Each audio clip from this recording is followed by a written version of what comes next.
একটা ডিম দিয়ে এত চমৎকার একটা কেক হয়ে যাবে যা আপনার বাঁচিয়ে দেবে অনেক অনেক টাকা। দোকান থেকে যেই কেকটা আপনারা 250-300 টাকা দিয়ে কিনবেন সেই কেকটা বাসায় মাত্র একটা ডিম দিয়ে সহজে বানিয়ে ফেলতে পারবে। তাহলে দেরি কেন, চলুন শিখে নেওয়া যাক। আসসালামু আলাইকুম, আতিফা শুমসের নতুন একটি কুকিং ব্লগে আপনাদের সবাইকে স্বাগতম।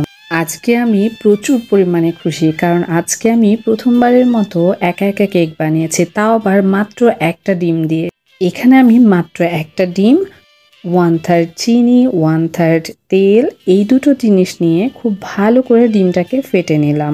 ডিমটাকে প্রথমে বিট করার পর একটু দেখে নিলাম বিট হয়েছে কিনা। দেখলাম চিনিটা গলে যায়নি। চিনিটা গলে যাওয়া পর্যন্ত ডিমটাকে আমি বিট করে নেব। এরপর এখানে দিয়ে দিব 1/3 কাপ পরিমাণ ময়দা আর 1/3 চা চামচ বেকিং পাউডার। শুকনো উপকরণগুলো কিন্তু সব সময়ের জন্য অবশ্যই চেলে নিতে হবে। এখানে দিয়ে দিব 2 চা চামচ পরিমাণ দুধ পাউডার। শুকনো উপকরণগুলো খুব ভালো করে চেলে নিয়ে তারপর এটাকে স্প্যাচুলা দিয়ে হালকা করে নেড়ে নিতে হবে। কেক বানানো আমার কাছে খুব স্বপ্নের মতো একটা মনে হয়, কারণ এই জিনিসটা আমি খেতে প্রচন্ড রকমের পছন্দ করি কিন্তু বানাতে পারি না।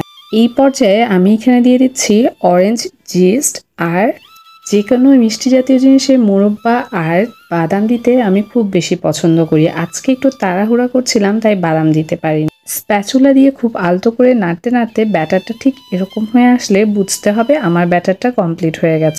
যে বাটিটাতে কেক বানাবো সেই বাটিটাতে খুব সুন্দর করে ব্রাশ দিয়ে তেলটা মাখিয়ে নিব। আমি কখনো কল্পনাও করতে পারিনি আজকে একা একা কেক বানিয়ে এত চমৎকার, এত পারফেক্ট একটা কেক তৈরি হবে।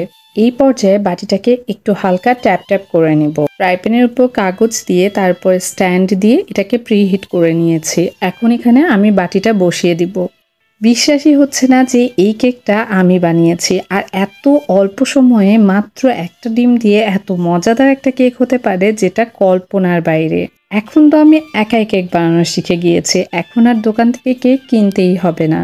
ট্রাস্ট মি, এই কেকটা এতটা মজা হয়েছিল, আমার মনে হচ্ছে আমি যদি অনেকটা খেতে পারতাম, কিন্তু যেহেতু একটা ডিম দিয়ে বানিয়েছি এখানে আমার 7টা পিস হয়েছে, আর এটাই আমরা সবাই মিলেমিশে একসাথে ভাগ করে খাবো।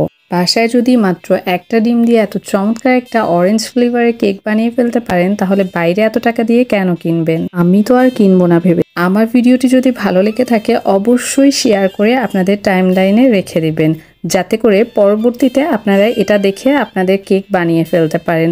আমার জন্য অনেক অনেক দোয়া করবেন, যাতে করে আমি আপনাদের জন্য নতুন নতুন এরকম রেসিপি নিয়ে আসতে পারি।